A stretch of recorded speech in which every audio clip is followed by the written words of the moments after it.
ایک دعا ہے ہمیں جو سکھائی گئی ہے، ربنا، اے ہمارے رب، لا تزغ قلوبنا، ہمارے دلوں کو ٹیڑھا نہ کرنا، بعد اذ ہدیتنا، ان دلوں کو ہدایت دینے کے بعد، وہب لنا من لدنک رحمہ، اور ہمیں اپنی جناب سے، اپنے خاص فضل سے رحمت عطا فرما، انک انت الوہاب، تیری شان یہ ہے کہ تو وہاب ہے۔ وہاب کا کیا معنی؟ جو تمہاری محنتوں کے بغیر ہی تمہاری جھولیاں بھر دے، تم نے کوئی پیش نہیں کیا کہ اس کے بدلے میں دے رہا ہے۔ مجھے اور آپ کو جو زندگی ملی، کیا کسی محنت کے ثمرے میں ملی؟ آنکھوں میں بینائی کسی محنت کے ثمرے میں ملی؟ قوت گویائی اور باقی ہمیں جو صلاحیتیں عطا کی گئی، یہ اس کی شان ہے کہ وہ وہاب ہے۔ باقی آپ جب اللہ سے مانگتے ہیں تو پھر اللہ آپ کی بات قریب ہو کے سنتا ہے۔ فرمایا جب تمہارے ہونٹ ہلتے ہیں تمہارا رب تمہارے پاس ہوتا ہے۔ اللہ اکبر۔ تو اپنے ہاتھ پھیلا کے اس کے حضور زاری کریں، التجا کریں، دعا میں سجا نہ ہو کہ آپ لفظ ملاتے رہیں، اسی کی کوشش میں لگے رہیں تاکہ آپ کی توجہ بٹ جائے، لفظوں کو جوڑ دیں۔ جس طرح میں نے کہا کہ حضور کی خدمت میں جا رہے ہیں تو وہاں تو آپ ٹوٹے ٹوٹے لفظوں سے بھی سلام پیش کر دیں گے تو اس کیفیت کے اندر وہ بھی قبول ہوگا، وہاں شکستگی بھی قابل قبول ہے۔ وہ سید سلیم گیلانی نے حضور کی بارگاہ میں ایک سلام کہا ہے، ذرا ان کا انداز دیکھیے، شاہ عجز و نیاز گدایاں قبول ہو، شاہ عجز و نیاز گدایاں قبول ہو، آقا سلام حلقہ بگوشاں قبول ہو۔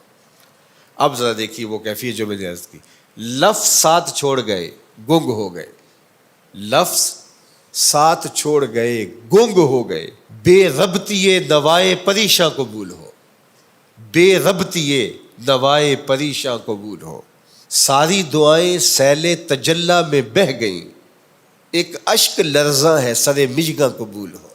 تو دعا کے اندر وہ شکستہ لفظ بھی اس کو قبول ہے۔ تو بعض اوقات لفظ ترتیب پاتے ہیں، بعض کا ٹوٹے ٹوٹے لفظ ہوتے ہیں، بعض کا انسان ہاتھ پھیلاتا ہے اور اس کو لفظ بھی نہیں مل رہے ہوتے۔ میں ہاتھ پھیلاؤں مانگوں تو کیا مانگوں، میں تو لفظ بھی گنگ ہو گئے۔ تو وہ بند لبوں کی بولیاں بھی سنتا ہے، وہ تمہارے لہجے کو جانتا ہے۔ خلوص سے پیش ہونا ہے، اس کے حضور عاجزی سے پیش ہونا ہے۔ اور یہ دعا اور اس دعا سے جڑے ہوئے مفہوم اس کے حضور آج خاص طور پہ عرض کرنے ہیں، اپنی عبادات کی قبولیت کی دعا کرنی ہے۔ ربنا لا تزغ قلوبنا بعد اذ ہدیتنا وہب لنا من لدنک رحمہ انک انت الوہاب۔ اے اللہ ہمارا دل سیدھا کرنے کے بعد دوبارہ ٹیڑھا نہ کر دینا، اور اپنی جناب سے بے مزد، جو ہماری کسی محنت کا نتیجہ نہیں ہے، رحمت عطا فرما دینا، اس لیے کہ تیری شان ہے کہ تو وہاب ہے۔ ہماری کسی محنت کے ثمرے میں ہمیں عطا نہیں کرتا، ہمیں ویسے ہی عطا کرتا ہے۔ ہمیں بھی جو بھیجا گیا وہ بھی کیا ثمرہ تھا، ہماری محنت کا نتیجہ تھوڑا تھا۔ ہم نے تو اپنے لیے دعا بھی نہیں مانگی تھی، تو نے بن دعا کے ہمارا وجود بخشا، تو پھر اللہ ہمیں جنت بھی دے دے، اپنے محبوب کا قرب بھی دے دے۔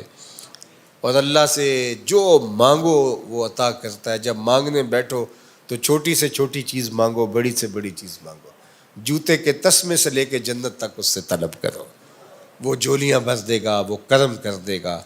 اللہ اکبر۔ حضرت علی کی ایک دعا ہے کہ یا سری الرضا اغفر لمن لا یملک الا الدعاء۔ کیا خوبصورت دعا ہے، ذرا اس کا ترجمہ سنیے۔ اے جلدی مان جانے والے، جلدی راضی ہو جانے والے۔ حضرت علی کی دعا دیکھیے، یا سری الرضا، اے جلدی راضی ہو جانے والے، اغفر لمن لا یملک الا الدعاء، اس کو معاف کر دے جس کے پاس دعا کے علاوہ کچھ ہے ہی نہیں، اس کو معاف کر دے جس کے پاس دعا کے علاوہ کچھ بھی نہیں ہے۔ ہم اپنے عمل اس کی بارگاہ میں پیش تو کریں گے کہ اللہ قبول کر لے، لیکن اگر ہم دیکھیں تو ہمارے عمل تو فساد نیت کا شکار ہیں، ہمارے عمل وسوسوں کا شکار ہے، تو کیسے پیش کیے جا سکے؟ تو ہم عرض کریں گے کہ میرے مالک تو اپنے کرم سے ایسے ہمارے اوپر رحم فرما۔